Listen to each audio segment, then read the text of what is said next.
Le 7-10 Listen anywhere. sur France Inter. Géopolitique, bonjour Pierre Aski. Bonjour Nicolas. Une violente polémique, Pierre, a éclaté entre le secrétaire général de l'ONU et Israël. Expliquez-nous pourquoi. Antonio Guterres, le secrétaire général des Nations Unies, est une personnalité affable, pas du genre à attirer la polémique.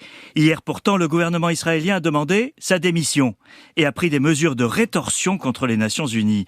Un clash inhabituel, révélateur du climat dans ce Proche-Orient en guerre. L'objet du délit, une déclaration d'Antonio Guterres mardi devant le Conseil de sécurité.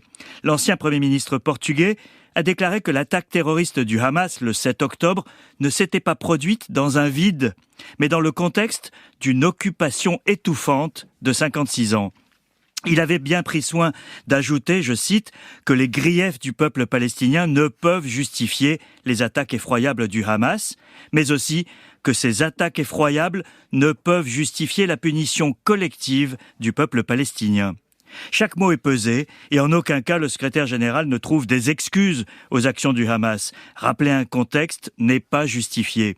Mais il est clair qu'Antonio Guterres, qui parle au nom de l'ONU et pas d'un pays occidental, s'est exprimé de manière plus cash que tous les dirigeants européens ou américains, dont la parole est beaucoup plus dans la retenue. Et c'est ce qui explique la réaction d'Israël. La virulence de la réaction de l'État hébreu en demandant la démission du secrétaire général s'explique bien sûr par le traumatisme subi par la société israélienne le 7 octobre. Les Israéliens ne sont pas prêts à entendre des critiques perçues comme autant de justification du terrorisme. Mais ce n'est pas la seule explication. Le secrétaire général ne s'est pas contenté d'analyser le passé, il a dénoncé le présent, c'est-à-dire la manière dont l'État hébreu mène sa guerre dans la bande de Gaza. Même la guerre a des règles, a-t-il dit, en exigeant que toutes les parties, en l'occurrence Israël, respectent le droit humanitaire international. Les Nations Unies sont bien placées pour juger de l'impact humanitaire.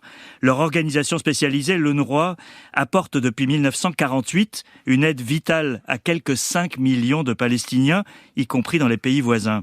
À Gaza, 600 000 civils déplacés sont sous sa protection et 35 membres de son personnel sont morts sous les bombes. Et quelles seront, Pierre, les conséquences de cette crise ? Israël, Nicolas, a déjà refusé d'accorder un visa au chef de la branche humanitaire des Nations Unies, Martin Griffiths. Il est temps de leur donner une leçon, a déclaré l'ambassadeur d'Israël à l'ONU. Là non plus, cette crise n'éclate pas dans un vide. Les relations entre l'UNRWA et Israël sont depuis longtemps exécrables. L'ONU est le témoin gênant de la colonisation accélérée de la Cisjordanie. À la demande d'Israël, l'administration Trump avait décidé en 2018 de couper les fonds américains à l'UNRWA. L'ONU est hors course dans la recherche de solutions, mais elle reste dans son rôle en appelant à respecter le droit humanitaire. C'est d'une importance capitale si l'organisation mondiale veut rester mondiale et si on veut garder un peu d'espoir au milieu des horreurs. Pierre Aski, merci.